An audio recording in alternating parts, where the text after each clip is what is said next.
What comic books does Diamond have left to ship? How big of a Batgirl era did Scott make? Are there any comics coming out in October worth spending your money on?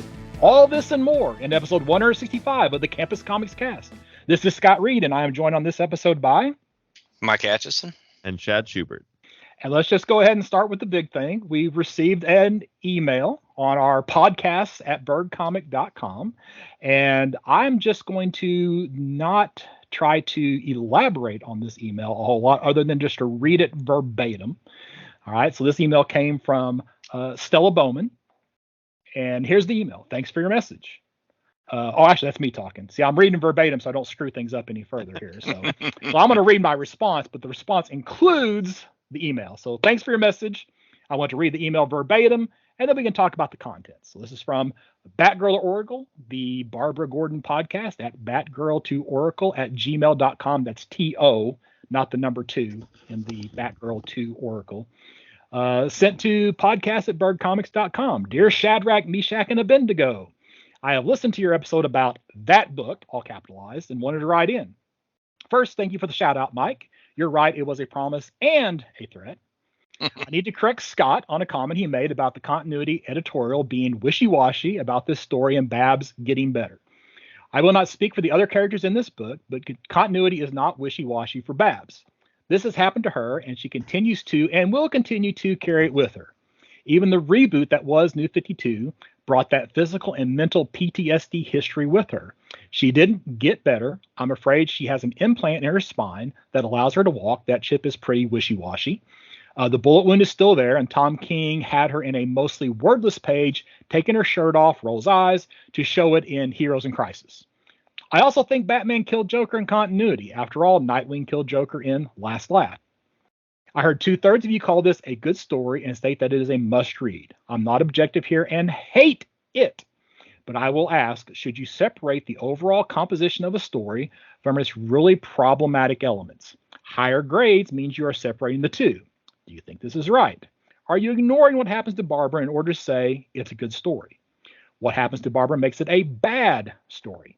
In my mind, I shouldn't have paused there. In my mind, I asked this out of curiosity and because I just read and reviewed Act 2 of War Games, which has some good story elements, but awful and violent treatments of young women and black men, so I could not separate the two and give it a high grade.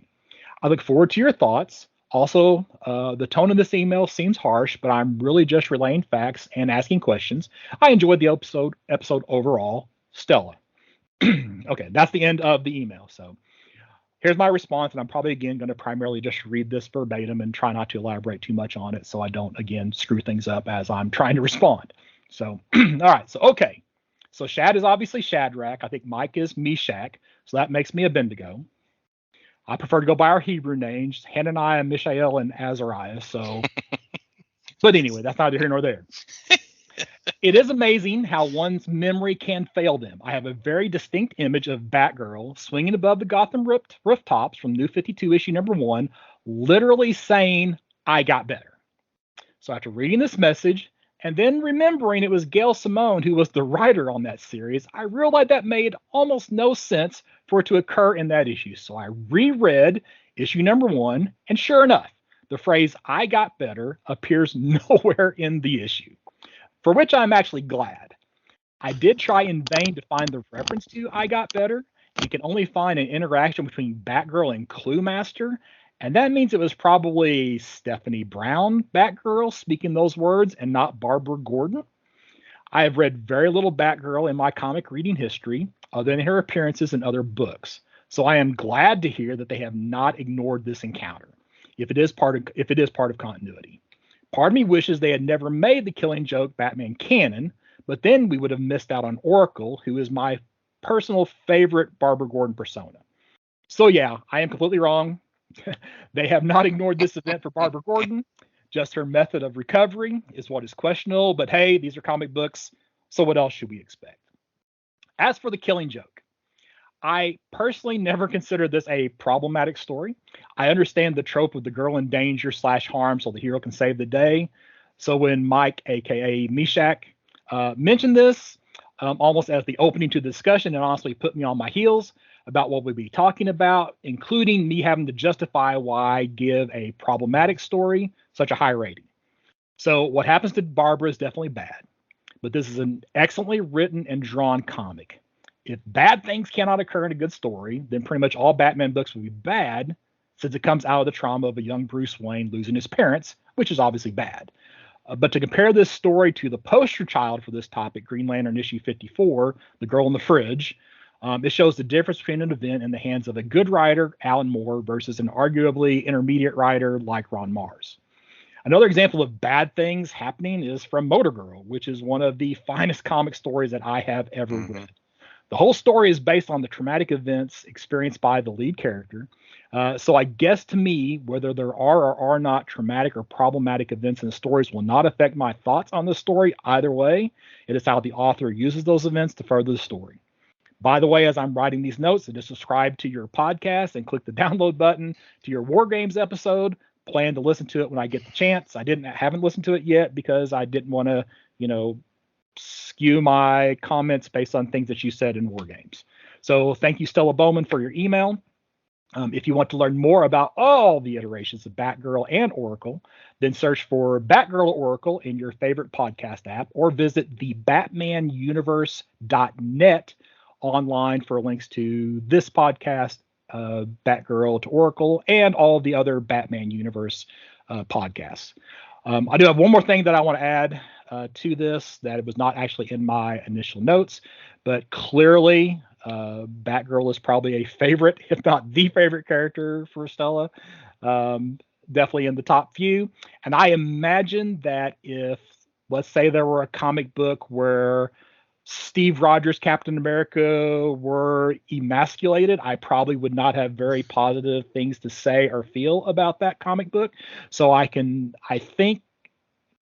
feel like we can, because of our love for certain characters, have different views on the same story. So anyway, thank you again for the email and for the corrections. And another thing is, after having reread Batgirl issue number 1 from New 52, whenever I've talked about the handful of good stories that existed in New 52, I really probably should have included Batgirl in that list to go up there with, Demon Knights and Aquaman as being some of the better stories that actually came out of New 52. So I don't know. Do either of you guys want to add anything to that? Yeah, I mean, you make a lot of good points. You make good. I mean, what you described about being on your heels when I first gave my reaction to the story on that episode.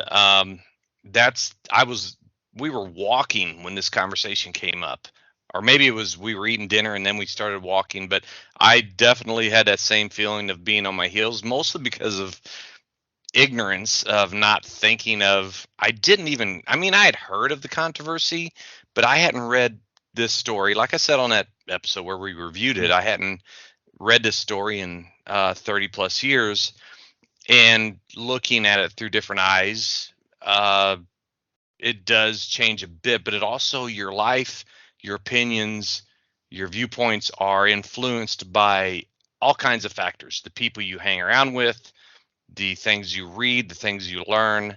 And I think that I've probably altered my opinion a bit, but still I have questions, and I put those questions to Stella in my own email to her, which I'm not going to read it all the way through, but it was more like where is the line drawn on certain levels of trauma, or who the victim is, or who the just all of those factors. And I know it may be somewhat rhetorical because I don't think anyone has that answer. But another point is that, that last point I just lost because I was way down a rabbit hole. But I think that Oh, I know what I was going to say. Kind of it wasn't this story. It was Identity Crisis that really made me start wondering where my implicit bias started having an effect on my thoughts of the story. I thought Identity Crisis was a fantastic story, but then I also thought what they did to Sue Dibney, which is one of my favorite characters, as a couple, her and Ralph, was so horrible that I just couldn't get that taste out of my mouth, and it resonated for the next. I mean, you haven't seen Ralph and Sue Dibney since, except in some throw together scene like in Detective Comics 1000, which didn't mean anything, and that bothers me. So the point you were making earlier, I think implicit bias is real, and I think both you and Stella acknowledged your own bias, and I acknowledge mine. But I think this question is still out there: is where the line's drawn when a horrible thing is so horrible that it brings us to the point of like, okay, we're throwing out the story because this happened to this person for this reason. Okay, Shad, you want to add anything or? Yeah, I just want to thank Stella for writing in and keeping us questioning things and challenging our thoughts on things and what we say. So thanks, Stella. All right. And again, her podcast, Batgirl to Oracle, find it at thebatmanuniverse.net or search in your favorite podcast app. You will find it. That's how I found it. just search for Batgirl to Oracle. How it happened. So, yeah, it's amazing how technology works. She has a lot of good episodes, and her intelligence is at a level where I find myself trying to keep up. I mean, it's not just comics, it's literature in general. She has podcasts about books and other, more high level literature. So yeah, we appreciate this kind of a feedback at our podcast, which is not really, I mean, we're not out there. We don't really go to much trouble to advertise. So to get this kind of feedback, it's really appreciated. All right, so next thing, just real quick, not really a whole lot to discuss on this, but because it does somewhat relate to the future of the Diamond Previews catalog, Image Comics announced that they are going to discontinue even selling trades through Diamond and are going to go to Simon & Schuster for their bookstore, book market distribution.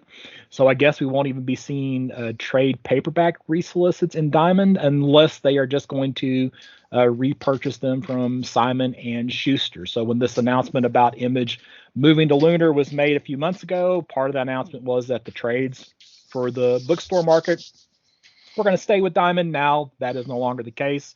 I don't remember what month. Oh, January 2024 is when that is going to go into effect. So that would be what the November Diamond catalog is when we will first start seeing the impact of that. So it kind of leaves the question is, what does Diamond have left that they're going to ship? And even as we were talking about our notes before we started, I think I'm mentioning 4 comic books in the entire Diamond catalog. Everything else I'm mentioning from Marvel, DC, and they're listed in the Next Phase catalog. So there's only a handful of things that you're going through that 300, 400 page catalog to even look at. So. And I will tell you, in the physical book for Diamond for previews, there's only 2 pages for Image completely. Are they all trades? No, it is. There's 1 page that has their Gem of the Months, the Transformers and Dracula, spoilers. And then the other page is October debuts, which is all your new number 1s, your new collections, and then your continuing series. But they're all just listed as just a text. Yeah, they basically point you to if you want to see more, go to the online store. Yeah. And I think maybe that's what Diamond's trying to do is just continue to list the Image stuff and some of the other publishers, right, even though they're not going to be the distributor. I know on Pullbox you can pull box for DC books that you can't order from Diamond, so it's like, okay. I wonder if they're just going to try to put an emphasis on the convenience of a one-stop shop, because now you're going to, I mean, if there is one complaint from shops, and I know this because I talk to a lot of shops, is that it's so much more work. And where, Mike, would you go if you wanted to hear about all these other shops that you talk to? Well, that would be on Mike's Comic Shop Roadshow, and every episode, I ask the question in the interview with a shop owner or manager what their thoughts are on the different all the changes in distribution. So it's interesting to know that some of them are like, oh, I'm glad the monopoly's broken. Some of them are like, man, this is so much more work. Some of them are like, well, they like both they like it's more work, but they don't care because it's probably for the best for the industry.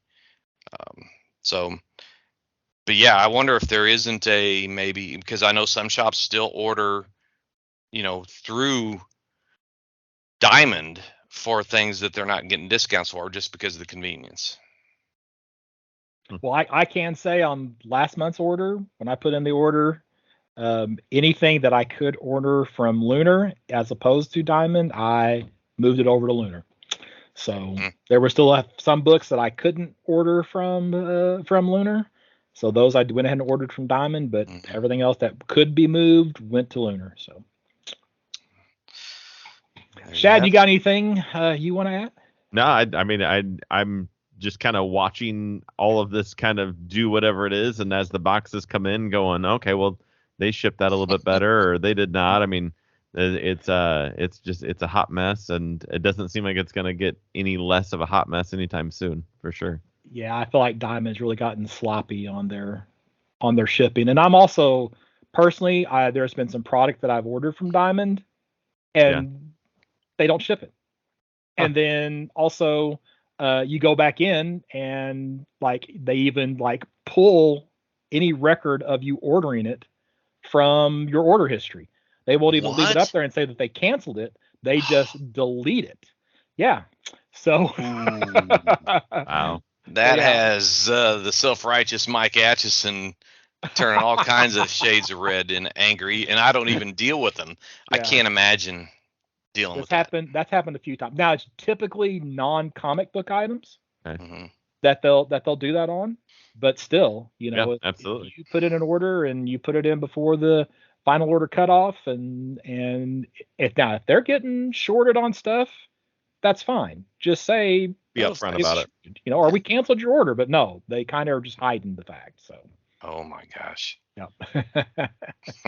All right. Well, let's move on. I forgot what order we decided we were going to go through this. We're going to start with we didn't. We just started recording because that's how professional we are. So let's just go through next phase, then Marvel, right. and then what's left in Diamond. Is that all right, with you guys?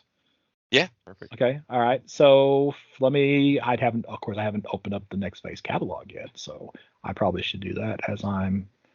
And when you say next phase catalog, it's just the next phase, not the image in the yes, DC just next the next phase catalog. And this is what Shad pointed out a couple of previews ago, right? Was that it includes the DC Connect catalog and the image catalog inside of the next phase catalog, which is nice. So the only thing really is Marvel, which is probably the biggest thing that's not included in next phase.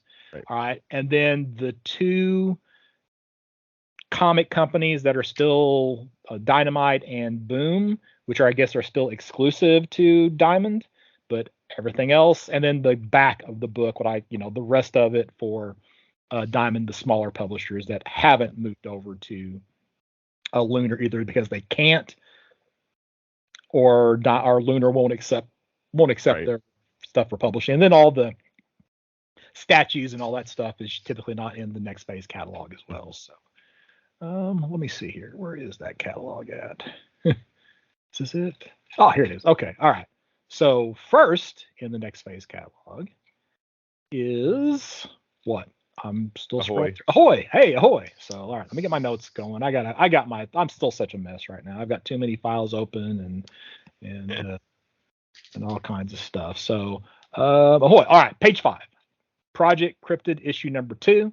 I'm kind of excited about this book. One, because it's a great fit for Muddy Monster. We got quite a few issues that just FOC'd last week. So in about 3-4 weeks, this book should start showing up on the shelf, right? So, and this next one has a Chupacabra Chihuahua love story called Chupawawa. Which that alone, is probably worth considering. But yeah, so Project Cryptid number 2. And I don't know, Mike. I figured you'd talk about page 6. Ahoy, Wrong Yeah, Earth. I have it marked here. The Wrong Earth.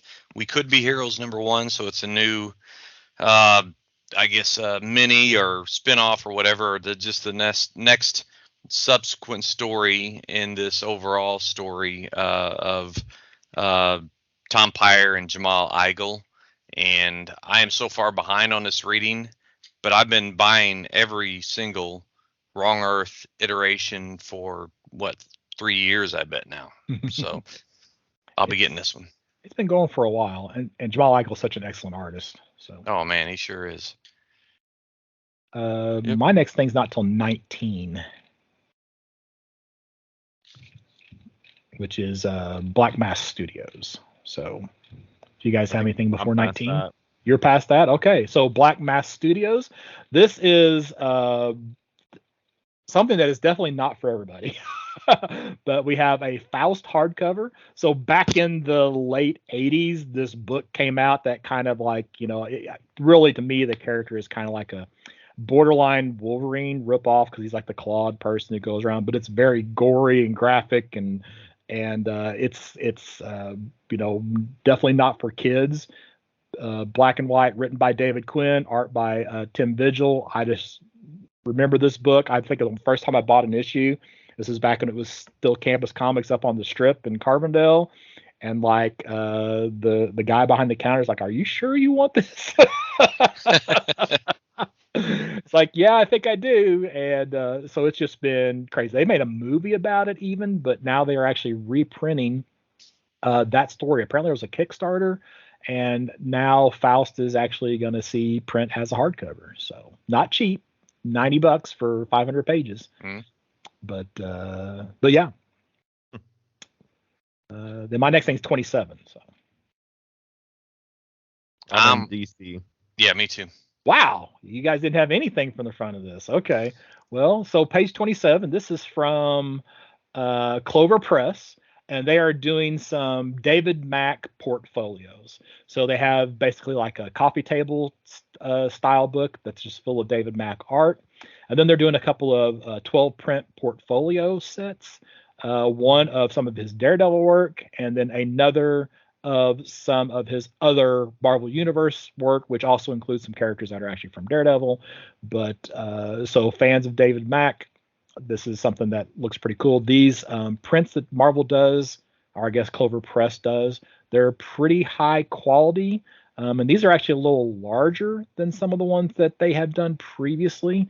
Seems like they were like they weren't 11 by 17 for sure. So these actually are 9 by 12. Yeah, previously. So yeah, these are a little bit larger than what they did in the past. So they also jacked up the price a little bit. I think the last sets were like $25-$30. These are $50 retail sets. So. Do these detach like the other portfolios? So in the past, the Marvel portfolios, the 12 prints have been like in a sleeve, and you just pull them out individually. So it's not like that gum that you kind of pull them, the sticky, you pull them off the center. That's not to say that they won't do that for these, but the ones that have been the Marvel ones in the past have been a little bit different. They were separated prints in a sleeve. Yeah. So it comes out in November. Yeah, more like the portfolio sets that you've seen. And this is also something that I'm pretty sure there's a Kickstarter for the art of book as well. So they're just planning on, I guess, releasing it, different version from the Kickstarter to stores. Yeah. All right, that's everything I have before DC. Okay, you weren't too far. Yeah. You didn't have too much more than us. Well, but I mean, I went to 29, and DC starts at 30, whatever it is. I actually don't have anything in DC until you want to go by the DC page or the next phase page. Doesn't matter. I mean, I got both up. Okay, well, I mean okay, so 43 or 11. 11 in the DC catalog is the first thing I have. So you don't want to talk about Justice League, Godzilla, Kong? I'm gonna pass. But you can. Hard pass. Pass. I don't actually know. I mean, how does something like this come to be? Are they just Because it's all Warner Brothers. They own all of that, so I they're think just like it's bring it all in. Warner Brothers, yeah. And I guess they've got to compete against Image's, Transformers, G.I. Joe, and against Marvel's Alien, Predator, Right. Battle of the Planet of the Apes. So they bring in their monster stuff, I guess. And it's interesting to me that they don't. Do you think that there's a potential that they would just do standalone King Kong Godzilla books that are outside of the DC universe? Well, I hope that these are outside of the DC universe. Well, I mean, outside I of know what the you're saying, a story that's standalone. Yeah. I think those would sell better than I do too. League versus Kong versus Godzilla. Yeah. Just to have a Godzilla book or just have a Kong book. Yeah, this is not interesting to me at all. Yeah. Yeah, no. Because it doesn't mean anything. Yes, absolutely. I mean, I like both Kong and Godzilla, but do I like him with the Justice League? No. Probably not. No, exactly. Yes. Before we get to page 11 of the DC, on page 8 is Batman and Robin #2. There's a new villain alert called Shush, which is just the female Hush, and I just thought it was real dumb, so I wanted to bring it up. Is it really? Because I was going to make a joke that it was like Hush's little brother or something. Yeah, it's she's got a hood on. You can see her on the cover of it too. She's oh my gosh. Okay, so let me tell you, let me date myself, but Julius Schwartz was one of the most well-known DC editors of all time. Okay. And his nickname was B Original, or BO, which has an unfortunate double meaning. Mm-hmm. But I still to this day remember the B Original part, and I'm like, every time they do something hokey like this, as Shush being the little sister of Hush, I'm like, okay, there's nothing original about that. No, not at all. It's just a legacy character, Mike. You love legacy characters. Not like that. I'd rather than just go ahead and call it Hush Jr. or Little Hush. L-I-L. Little Hush. Kid Hush. Yes. that would be cooler. Quit trying to be so clever. All right, you guys can go to 11 now. All right, so page 11, we've got Wesley Dodds, the Sandman. So this is a Robert Venditti 6-issue written series, and it kind of is I don't want to call it like a year 0 or year 1, because I guess it has to take place after he becomes Sandman. This is the Golden Age Sandman, right? With the sand gun and all that. And I guess the story is that he, as he developed his, his sleep gas, he went through several iterations, some of which were not as, were maybe more toxic than what he intended. So his notebook gets out where now other people are using his other gases to kill people, and he's trying to track it down. So sounds like could be a nice self-contained story. Now, I don't know if it's anything like Sandman. Oh gosh, Sandman Presents. Was that the title? Is that the correct title? Sandman Theater. Thank you. Sandman Mystery Theater. Yeah. Mystery Theater. There you go. Yep. Then that's what has me interested in this book. It's like, if it can give me that feel, I'm in. So yeah, I definitely want to read it. I would pick up the first issue for sure. Out of all of these Golden Age miniseries that are coming out under the banner of the New Golden Age, appeals to me the most. Except, also Robert Venditti. You have me there. I will read this because of Robert Venditti and because of Wesley Dodds, despite the fact that Riley Rossmo is the artist. I will take one for the team and report back. Okay. My next thing is not till 15. I'm past that. All right. Well, Flash issue #2, new character alert. The Stillness. So we have a new character debut, The Stillness. I don't have anything else to say about it other than that. Also known as Shush. Shush. It's long lost cousin of Shush. Yes. I had this earmarked as well for the same reason. So I'm really interested to see how Cy Spurrier's storytelling style applies or works with the Flash. Page 17. I didn't have this in my notes. I'm gonna go ahead and mention it here just because I think it's dumb. Action Comics number 1058, which I guess is the, what is that? No, 850. I'm sorry, Superman 850. Yeah, also number Superman 7, 850. Yeah. Okay, so they are redoing Jim Lee's cover from Action Comics 1000 on Superman 850. It's like it hasn't been that long. It doesn't need to have a representing at this quickly. I would not have even picked that up. Well, like I said, I didn't notice it the first time. Then it's like, oh, that cover looks familiar. Oh, that's because it was. Yeah. But it's going to be in stunning foil. Mm-hmm. Hello, 90s. Yeah. I've got page 19 down, but Mike, I'm assuming you have page 19 down as well. Actually, I have 19. I have 18. Supergirl special, you mean? Oh, okay. Yep. Go I mean, it's just okay. So under the leadership, I guess you'd say, of Philip Kennedy Johnson in Action Comics, you've got every person that's ever had the S shield on their chest appearing in this, and it's cool in a way, but to me, it's also a little bit kind of taking away the specialness of each individual character. But regardless, he's a good writer, so I can live with it. But this Supergirl special kind of addresses that, but because Kara, or Kara, depending on what part of the world you're from, how you pronounce it, she's basically been usurped by Power Girl, who's suddenly reappeared, and it makes Supergirl sort of redundant. Now this story here by Mariko Tamaki, which I think has a lot of great writing chops, and a cover by Jamal Campbell. I don't know who this artist is, Skylar Partridge, but I'm going to pick up the special just because it's one issue. It's $5.99. I'm going to see what they're going to talk about. I still have a lot of good vibes coming from the Tom King, Supergirl Woman of Tomorrow. So I have no idea. It's probably going to be nothing like that, but Supergirl still has a place for me. Now you going to talk about 20? I can. I didn't really even look at it, except it's because the 20th issue of World's Finest. I mean, Mark Wader's returning to Kingdom Come. So you've got. Oh my goodness! I'm seeing that. Going back to their dimensionally traveling to the world of Kingdom Come. Oh Lord, have mercy! This is better than me even seeing it, because this is like live. My live reaction. Wow. I got a poster. Do you know that the scene in Kingdom Come where a lot of those heroes are sort of floating down from the sky, all standing vertically? I've got that poster in my workshop, and I was looking at it today.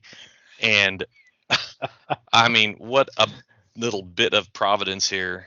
I mean, Kingdom Come is just a great story, and for Mark Waid to come back to it, I think that's great. Oh my goodness, yeah. Wow. If I could buy 3 of these, I would. Well, I guess you could. You could, yeah. There's nothing stopping you from doing that. So. You can even get different covers on them. Thanks for pointing that out. 24 is my next thing. I got 23. Why did I pick 23? Oh, 23, Tales of the Titans number 4. Only because it says setting the stage for the next DC Universe epic. So if you are holding on to what the next big thing is, that might be a book to pick up, and otherwise you're going to go, dang, I got to go track that down because it's the start of whatever crossover. Whatever's coming up next, huh? And they don't really give you a whole lot of hints on what that might be.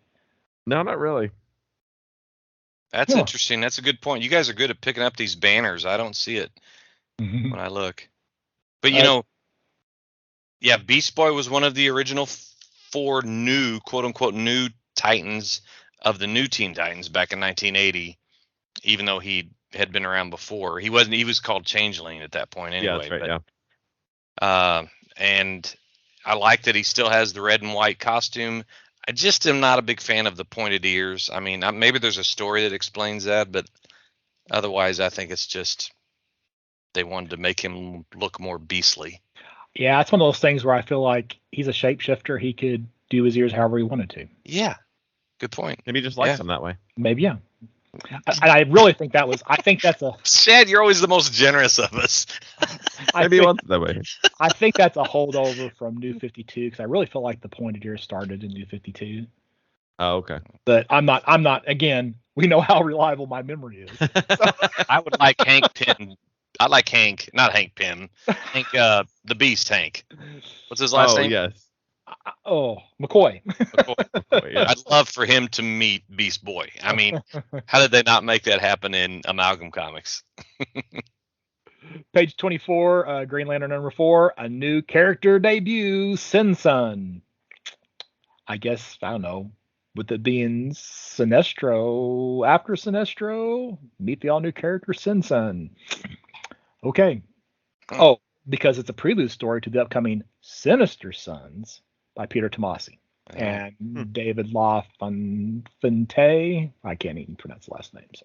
But anyway, new character is the real reason why I'm mentioning that one. And then my next thing's not till 39.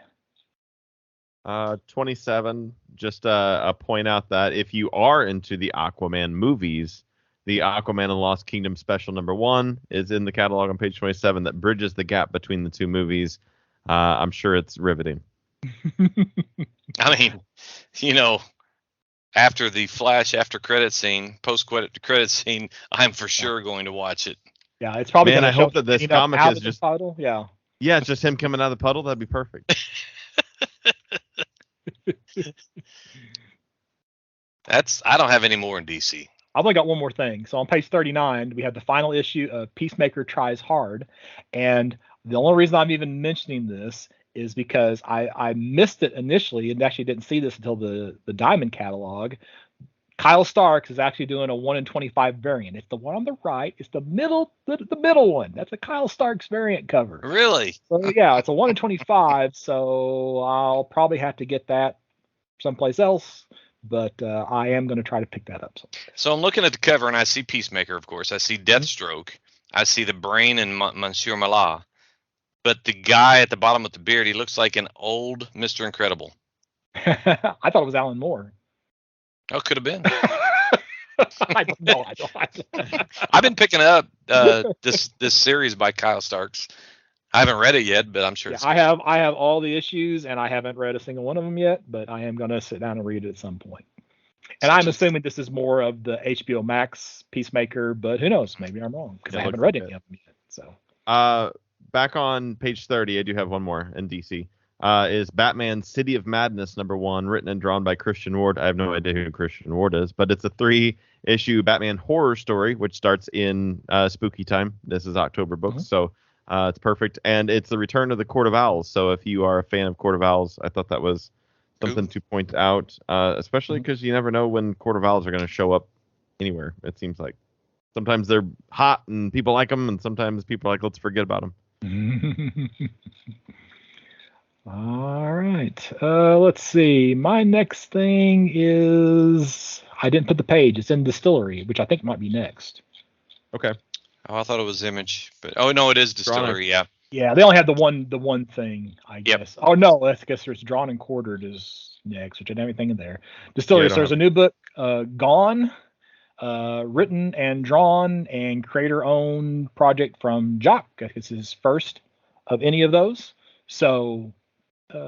Yeah, I will probably be picking this up just because it's, I guess, their second book from Distillery. The first one was that anthology book, and this is going to be the second book. So yeah, that's got a good look to it, science fiction-y.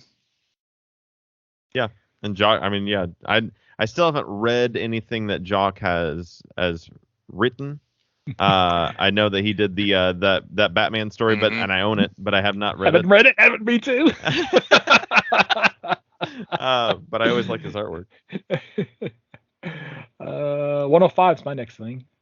An Image. Yeah, so we're into Image. Yeah, 105. I figured somebody would talk about some of the other books in Image before 105, but they didn't grab my attention. The one right just before that's the hack slash, right? Yeah, that's yeah. Okay. I didn't pick up on that one either. All right. Well, Shad, I know we kind of had the same thoughts on this Knight's #1. Go ahead. Yeah, Knights #1 is as Scott kind of pointed out, the kind of general premise is supernatural creatures casually existing amongst humans. And it didn't really grab me at all, except for when you look at the preview pages of that, the last two of them, you kind of scroll through and you see, this story that they've got kind of set up. It's pretty standard. And then it just says the future, and then it has the future in 3 other languages. And then it has this one page that just is, the artwork looks slightly different, I think. And it's post-apocalyptic kind of vibe to it. And you go, what in the heck happened? I thought it was a totally different, thought there was an issue in like compiling the PDF because it doesn't look like it belongs in the book, in my opinion. But that one page makes me want to read this book. Okay. The very first panel of the preview art. Look at that panel. What does that make you think of? Where the guys are singing around the... Well, just more of the girl. I don't know. Oh, okay. I saw that and I immediately thought of Layla Starr. What? Oh, okay. Okay. What page are we on? So we're on page 106 in next phase. Oh my gosh, we're way that. I'm still in the 30s. Oh. Well, so you've been talking about fast. DC. Yeah. Or did you switch over to the DC catalog? No, I'm looking at the online Lunar. Okay. All right. That's okay. But yeah, I saw that first image there. And that just reminded me of like the cover of Just Layla kind of Starr, her body which, movement. Yeah. It's I like could see that. so, but I was the exact same way. It's like I looked at these first 3 pages and thought, okay. And then I saw the future page. I was like, And then I saw the last page with this giant glowing, and it's like, oh, I might suddenly be interested. So I went back and I looked at those first 3 pages again, and it's like, okay, I might be in for this. So I'm definitely going to give it a shot. So yeah, Knights #1, NIGHTS #1, and there's some previews. I actually thought it was. I thought it was going to be it's a spillover from the Transformers, because it looks like that giant thing is like an old a Transformer trying to come together, and the next page is Transformers #1. Oh yeah. Well, you know what? I just noticed on the cover that glowing thing is actually there on the cover to the right of that building. Ooh, good call. You're right. I hadn't even noticed that previously. Yep. So you are correct. And I'm not familiar with these creators, Wyatt Kennedy or Luigi Formisano. But yeah, I think I'm definitely going to give it a shot. So they've got us talking about it. Yeah, and it's like this opening scene where she apparently touches her own brain, and like her hand goes into her head, and I guess that's blood that's spurting out, and it's like, and then she slaps this kid with her blood spattered hand. I just don't get it. I don't know what's going on, but we'll have to read to find out. Curious. That's right. I'm curious now. I'm gonna have to find out. So yeah. My next thing's not till 116. I don't even know what page numbers are anymore because they're so little. 111 is the Transformers #1, which we are now. It looks like they are calling it the Energon universe. Is I'm assuming where Void Rivals, Transformers, and presumably G.I. Joe next month will live within the Energon universe. So they've now named what Image is doing here with Skybound. I would say it's Energon. Energon? I didn't like the way Energon sounded out of my mouth, so I went with Energon. Okay. And you might be right. I don't know, but I think you're right. Energy. I think it's an Energon. Energon? I think each letter is said individually. I think it's ENERGON first. Yeah, it's that one for sure. Because that just rolls right off the tongue. Absolutely. The story and art by Daniel Warren Johnson. I'm a fan of his. This will be. I'm not a big Transformers person normally, but I'm curious to see what he's going to do with this. I have zero interest in Transformers and really zero interest in G.I. Joe, so I just can't get excited about any of these titles. I don't know. I just miss these lines as a kid, and when I went back and tried to reread the Marvel G.I. Joe story, it was like, oh, this is so bad. and I'm just like not really interested in these either. So Well, I was where you are. I gave my first issue of Void Rivals to Shad, and then you know what I did, Shad? I turned around and bought it again. Did you really? Yeah. And I've even got issue 2, and now I'll probably get this. I like Daniel Warren Johnson as well. Yeah. You know what's bad is I think someplace I have like 4 copies of Void Rivals #1, but I didn't even open one up. I just put them in a bag and board and set them in a box of my. Yeah. I'll hold on to this in case something interesting happens. Mhm. 116 though, Universal Monsters Dracula. So we've got a mini series premiere, a story by James Tynion IV, art by Martin Simons. So we're getting Dracula, and we get a little preview here. I'm just going to say the art does not really do it for me. It's that muddy painted style. It's like Department of Truth. Yes, and I don't know. I can't get excited about the art, but this is going to be right up Mike No's alley. And if there's something that would get him back to, reading the comic book, this might be it. So, and I assume that if this does well, then we will, within the next few months, we'll start seeing the other Universal monsters popping up in. Yeah, I wouldn't be surprised if next month even we see another #1 and they just kind of trickle them off like that. So I guess the question is, who will be the second book? Will it be Frankenstein's Monster or Wolfman? I think it'd be Frankenstein's Monster. Or Mummy. Yeah, I agree. Or Bride of Frankenstein. Well, they introduced the Bride. They wouldn't do the Bride first. What about Gilman? They could do Frankenstein and the husband of Frankenstein. That would be a new twist on genders. But then it wouldn't be Universal Monsters. So I love this artwork. I think it screams creepy. I mean, you knew I was gonna like it, so. Oh well, I did. Yeah. It's just so. It might work better for this than Department of Truth did. I could not. I was lost through most of Department of Truth. And that's something I have like the first issue of and never read, so I don't know. But this goes back to like early Vertigo and that type of style. So it's just, I don't know. It's a little tough. It's a little tough for me. So my next thing is not until page 145, which is still in Image. Yeah. Yeah, I think I'm done with Image. Oh, okay. So in the category of let's milk the Walking Dead for every single penny that we can, while we still can, we have Walking Dead Deluxe #1. And this is a new printing of issue #1, but it's the newsprint edition. So, so we already had Walking Dead Deluxe, right? So now we have Walking Dead Deluxe newsprint edition. So yeah, I think the deluxe edition is colored. The newsprint edition is also in full color, but it's on newsprint. So, and the cover by David Finch isn't that great either. Not for being David Finch. So anyway, that's all I actually had to say about that one. And then of course 216, we have the G.I. Joe advertisement. So 221 in Mad Cave is my next thing. I can go ahead on my side. Okay. I got to do a lot of scrolling too because Image is a large portion of this book, and we're not really talking about very much Image. So let's see. I'm only on page 180. I'm getting there. 190. You don't have anything before 216? Seriously?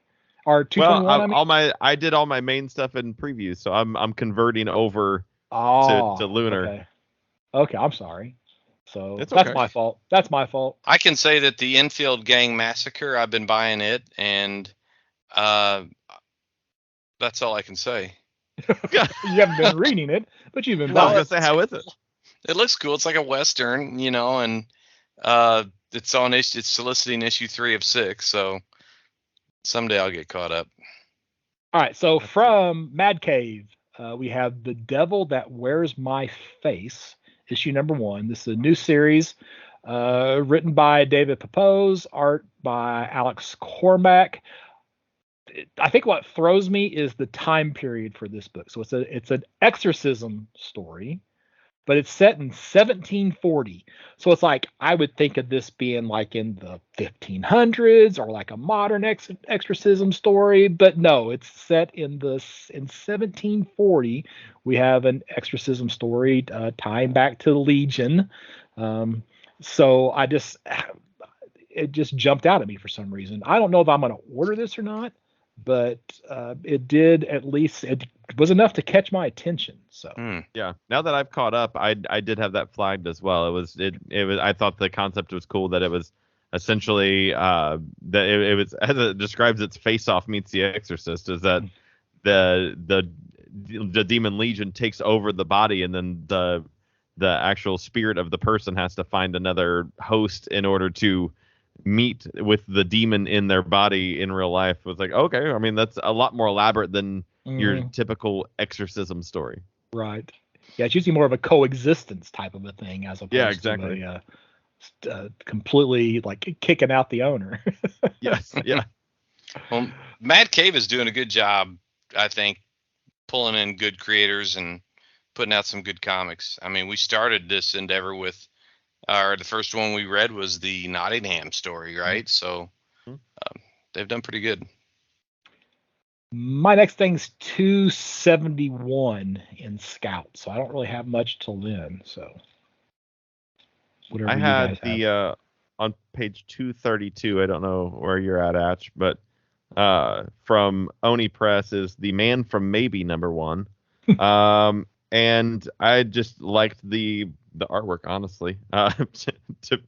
It's real simple, kind of basic, real thick lines. Reminds me of Mike Allred stuff a little bit.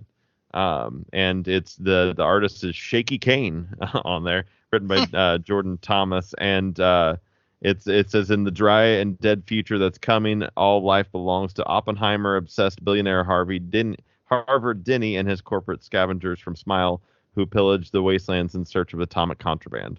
And then the Man from Maybe is the kind of sheriff, do-good hero in the midst of all that. So.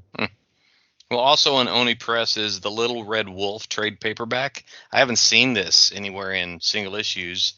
And it's a softcover Amelia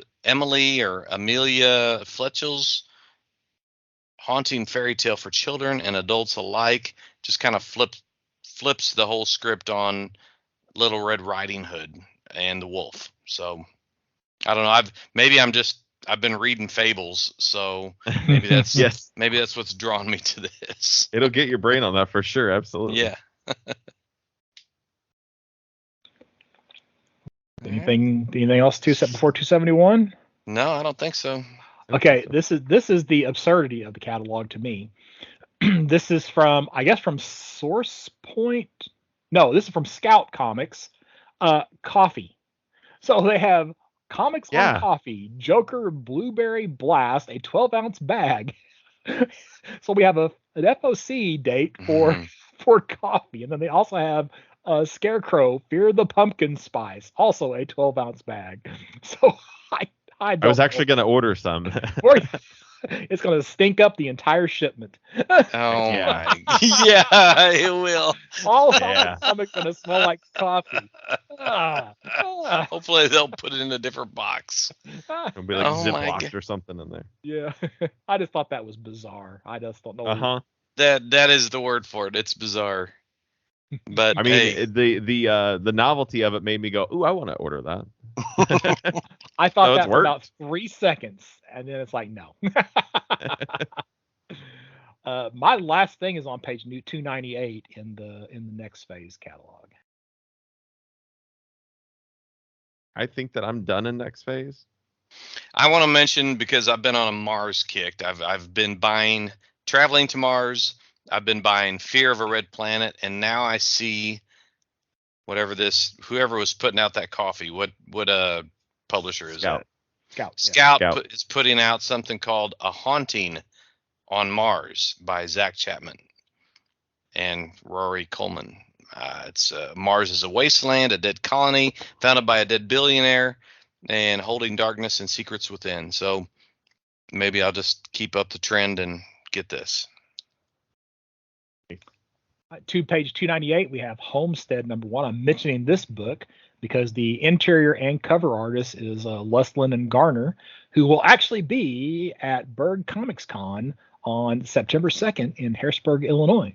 So he also has his creator-owned book called Apocalypse Girl, and then he's been doing the covers for, I always want to say Prometheus Unbound, but it's Prometheus in Chains. I don't know if there was one. I don't think there was an issue. I think maybe the 4th issue had already been solicited for that, which was the final issue of that series. Mm-hmm. But this is set in 1868 in North Dakota, and there's a werewolf on the cover. So, so that probably tells you a lot about what you need to know about that book. But yeah. But anyway, Homestead #1. Okay. I did have one more thing on 303. I don't know if we're there yet. I'm finished, so yeah. Okay. On 303 in Vault Comics is Beyond Real, which is about a woman's boyfriend who goes into a coma, and she begins to experience strange phenomena, and she's able to actually see that we're living in a computer simulation, and then has to make her way to the creators to figure out what's going on and save her true love. Which is sometimes I feel like we're living in a simulation. So I well, thought you and Elon Musk. So gosh, Yep. Chad, I'll go. save you from that fate. I won't let you be lumped in with him. All right, Marvel. All right.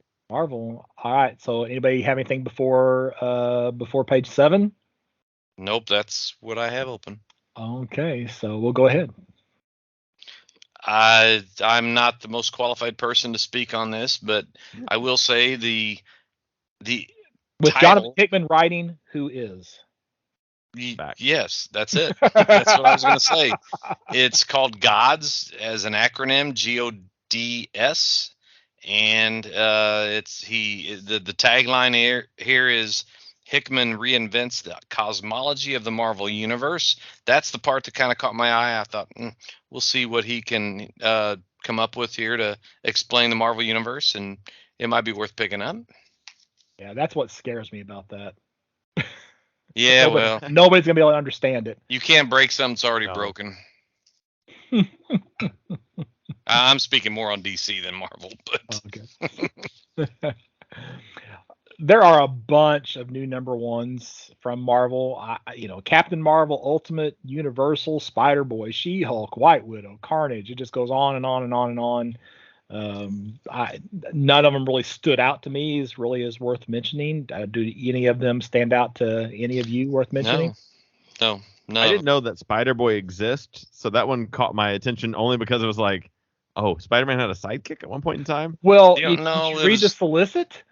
So it's Spider-Boy's secret history as Spider-Man's sidekick was nearly forgotten forever. See, you were part of the forgetting. I was part of the mind wipe. That's right. You were part of the mind wipe. Sense. So that's why you don't remember any of it. Chad, that explains a lot.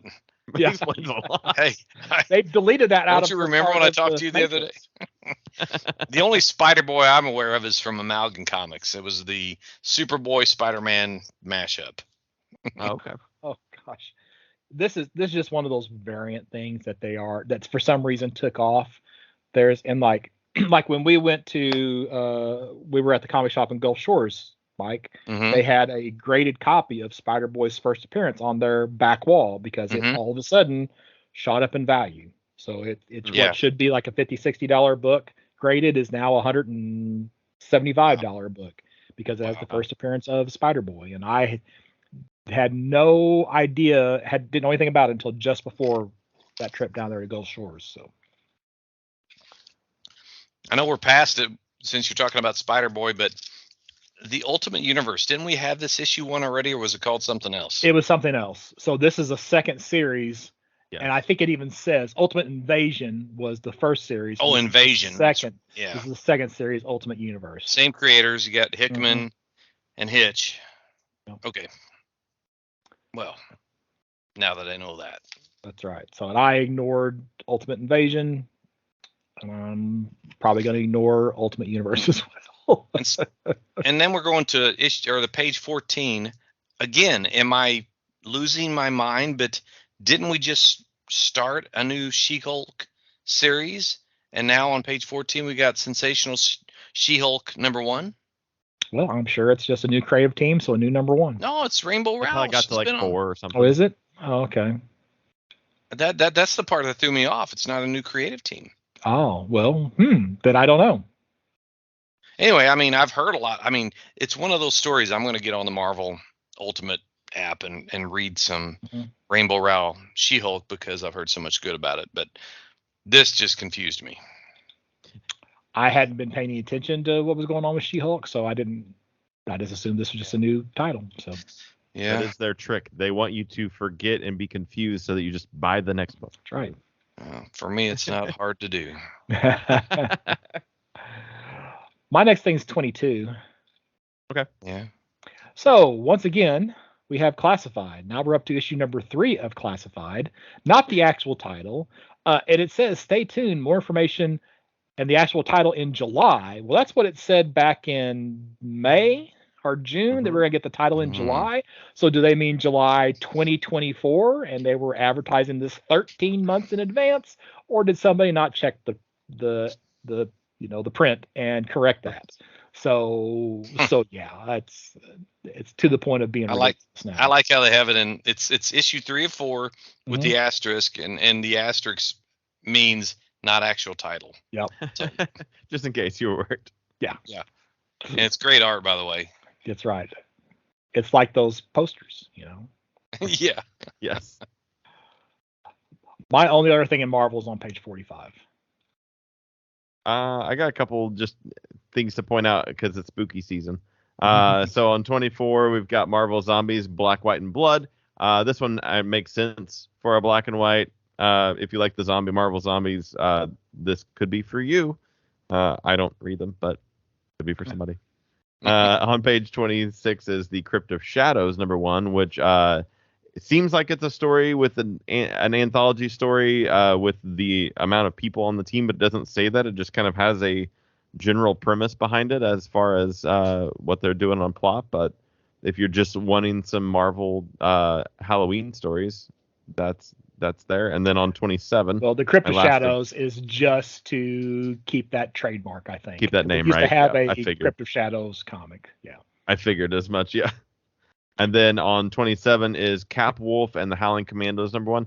Have they done Cap Wolf before? That's not new, right? Or is that new? Yeah. So back in was it 405, 305? There was like the original Cap Wolf story, and this is just like one of these characters that are one of these variations of Captain America. It's actually Steve Rogers gets lycanthropy and becomes a wolf, and there's this cover with him holding up his shield as a wolf, and so I guess enough people said we should do something with Cap Wolf, Gotcha. Okay. Doing a story. So they sold me on. I was like, I'd read it. I probably wouldn't buy it off the shelf, but I'd pick it up on Marvel Unlimited and thumb through the first issue or something. Because this Cap Wolf story, I just read it not too terribly long ago, and it's just not very good. No, not flushed out. And that's all I've got for Marvel. I've got page 70. Okay, well, I got real quick, page 45. Okay. We've got Iron Man issue number 11, and apparently Iron Man married the White Queen. So it wasn't that long ago that he proposed to Patsy Walker and got rejected. So I guess he rebounded with White Queen, and now they're already married.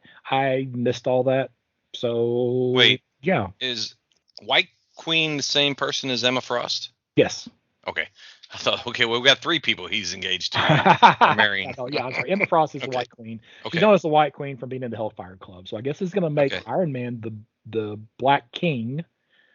So it's all apparently ties into the Hickman X stuff. So there you go. Yeah. Gotcha. Now I'm done with Marvel. So. It's stupid, but on page 70, Guardians of the Galaxy #7, the cover or the art on here looks like Brainiac 5 from the Legion joined the Guardians, and I mean, he's green-skinned, blonde hair. Oh. I don't know. That is actually Hulkling, right? Yeah. That's Hulkling, huh? Okay. Yeah, he was a Young Avenger. And then I see. there was part of the, what story was it? It was after Secret Invasion, or it might have been tied into Secret Invasion, where he's basically part Skrull, part Kree. So for a while he was like ruler of both the Kree and the Skrull, and yeah. No. Okay. So I see. all right, so we ready for the stuff that's left over in Diamond? What remains? Yes. Yep. That's a good way to put it. The leftovers.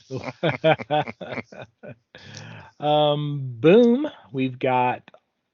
I'll start with Slow Burn because I don't know how everybody's looking at this one. We got a botched robbery that leads to a town that is like burning from a 1960s coal fire and that's never stopped burning. So I don't know. It just something about the cover art and then just a little bit that I read about it because I saw it was a #1 has me somewhat interested. Written by Ollie Masters, art by Pierluigi Minotti. But it just, I don't know. I don't know what it is about it, but I'm probably going to pick it up and see where it takes us. I think it's that coal mining, that's in our blood down here in Southern Illinois. I mean, you're saying we're all coal miners' daughters here in Southern Illinois? Well, I'm not a daughter. But you guys can be whatever you want to be.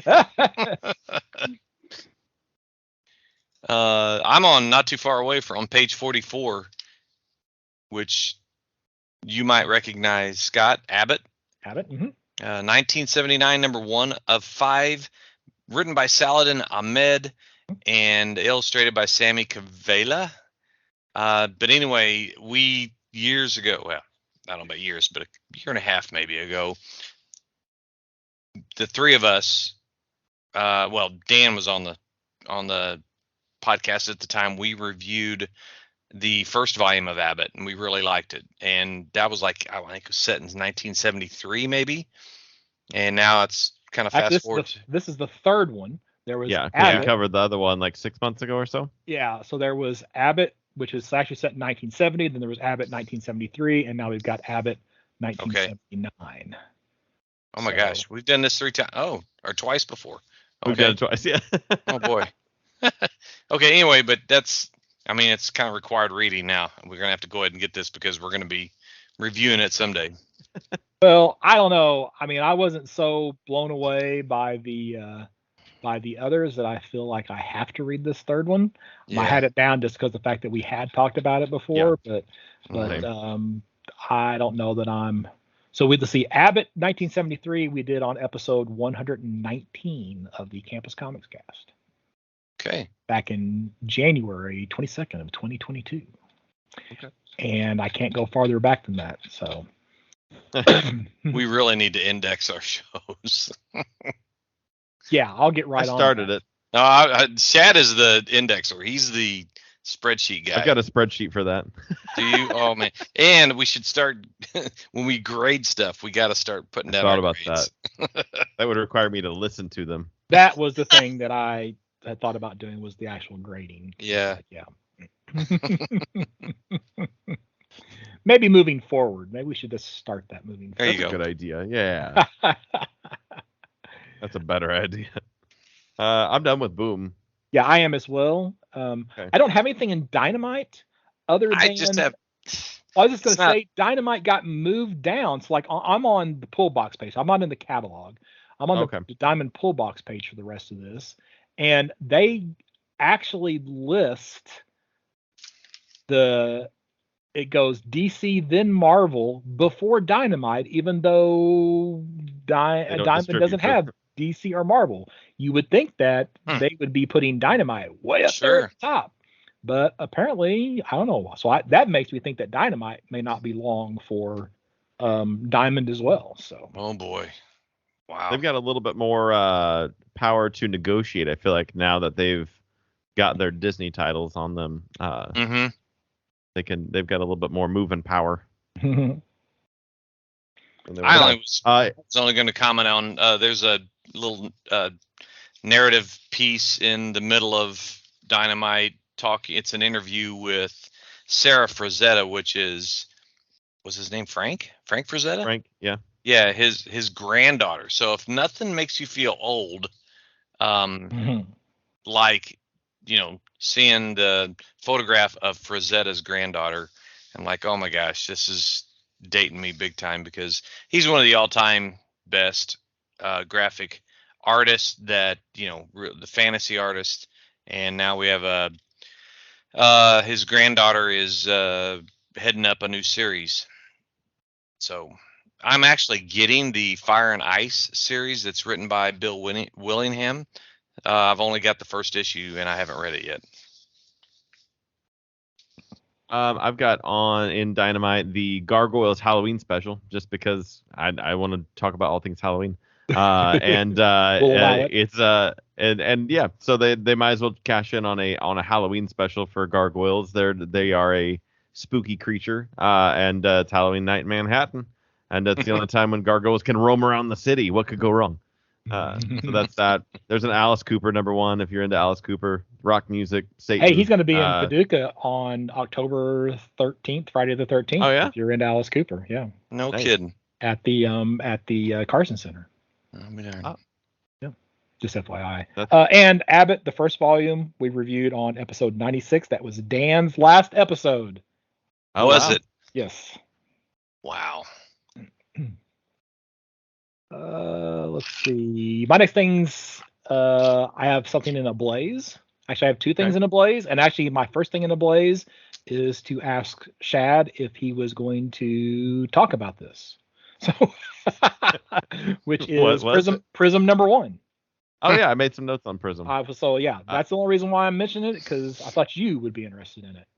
Yeah, I thought this concept was kind of cool. It's about a mega corporation called Prism that's financing a super group of musicians because there is a noise pollution on planet Earth, and so they have to go into space to record an album to stop what they are calling the SOTW, or smoke on the water. It's a little cheesy, but it could also be good. Who knows?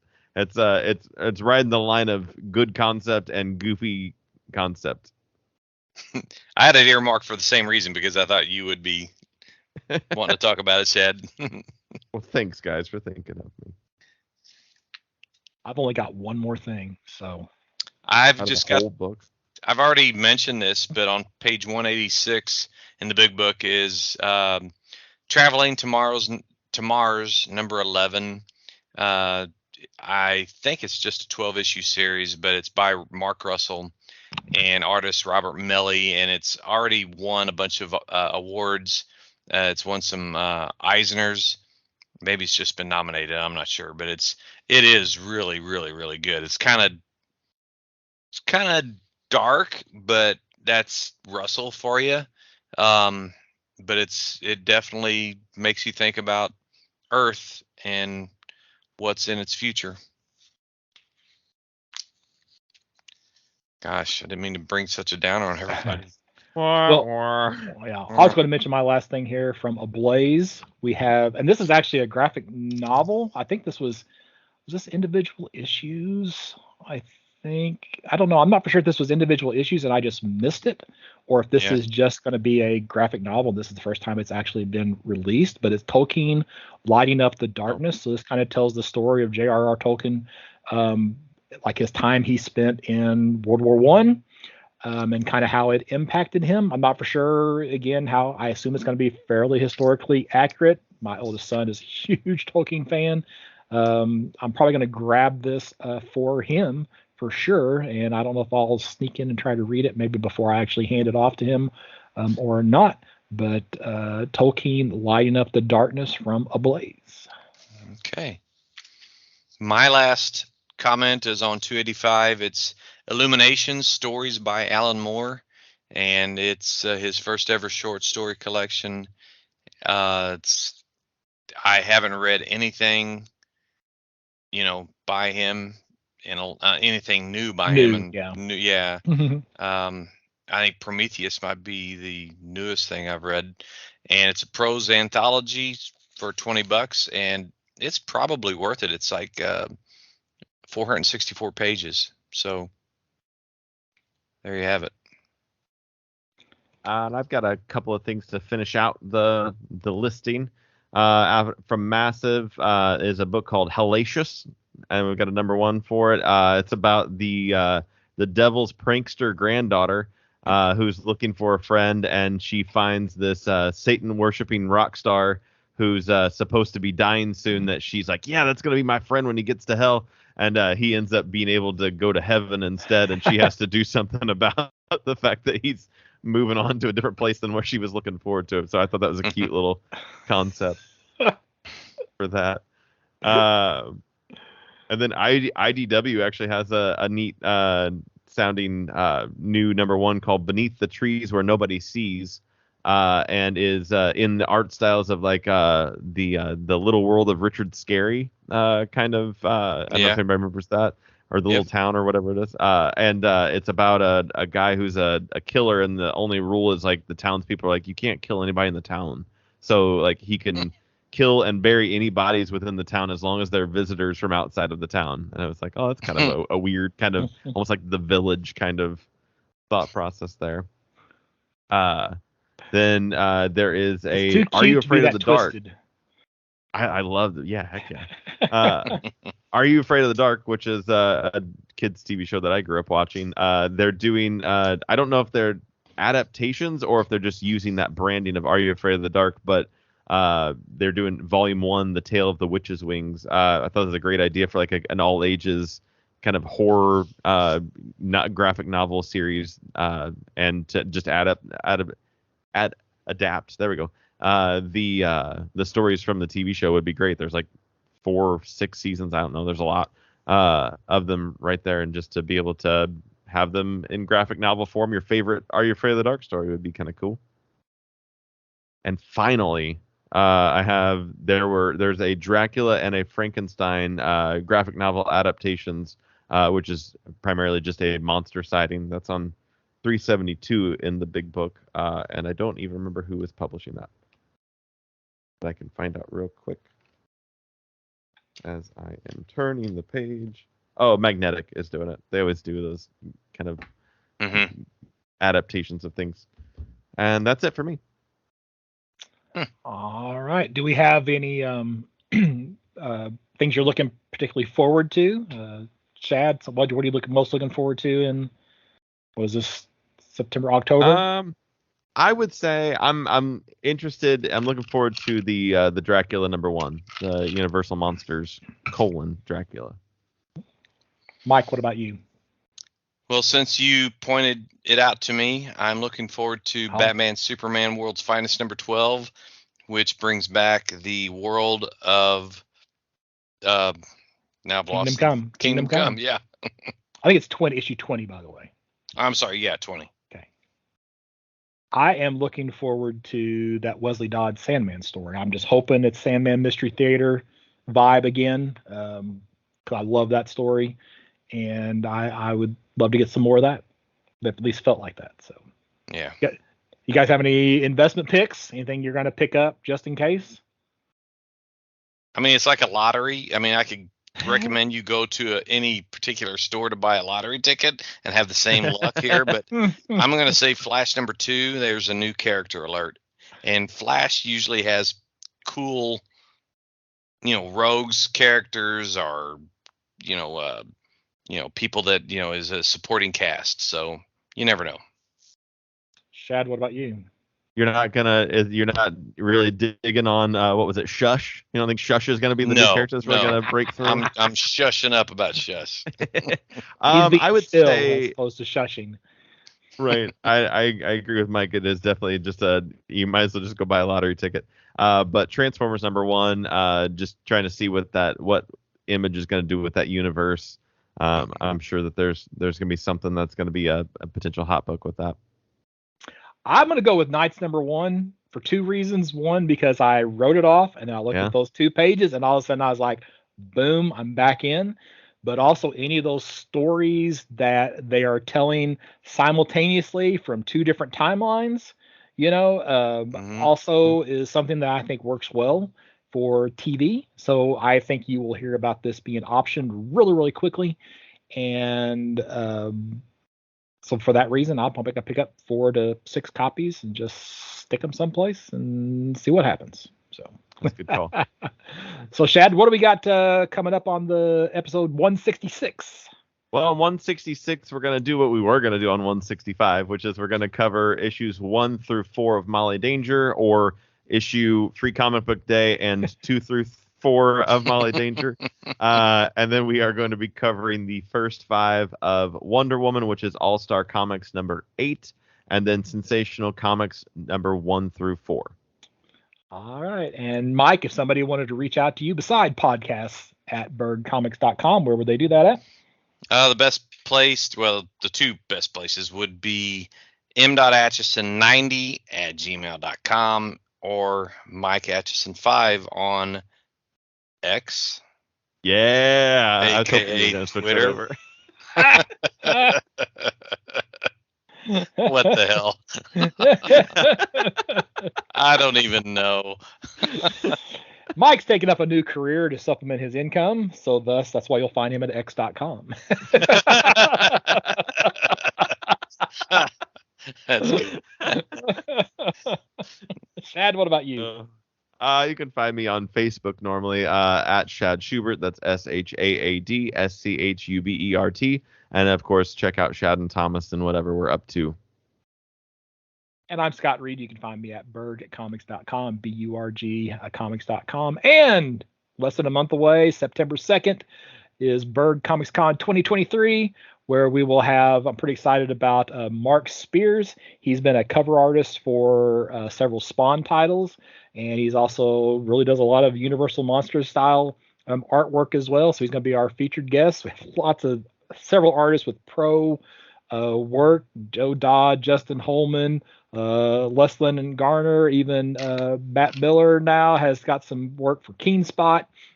So it's going to have a lot of David Brandsetter, Todd Fox. Again, all these guys have works with with some pro company that you could find in the catalog, and I am really starting to look forward to that show. So all right, we'll be back soon with episode 166.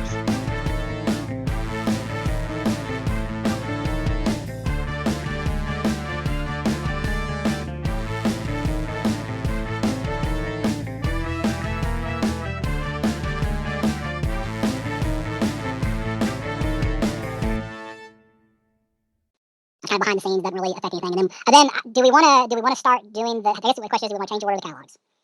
So I'm wondering if we shouldn't just do Next Phase, which includes DC and Image, and then Marvel. Yeah, includes DC and Image, which Image was always in the previews catalog before. Right. Yeah. So and then do Marvel, and then do anything left over from previews that we didn't already talk about, or do we want to keep doing DC, Marvel, and then everything else? What's everything else? I don't have a specific opinion at all, but just throwing this one out there, we could do Marvel, get that one out of the way, the one book. Next Phase covers everything else, and then do previews, the crumbs. I don't want to offend Mike's DC sensibility by pushing DC further down the list. I don't care, trust me. Current DC stuff deserves all the back burner. Yes, it deserves a back burner. They can't even afford real estate in the page. I am recording. Yes. Okay. What comic books does Diamond have left to ship? How big of a Batgirl era did Scott Reed make? Are there any comics coming out? I'm going to start over because so I didn't just read it verbatim. I tried to add stuff to it, and that's a mistake. So I'm not that smart. I just should, stick to my script.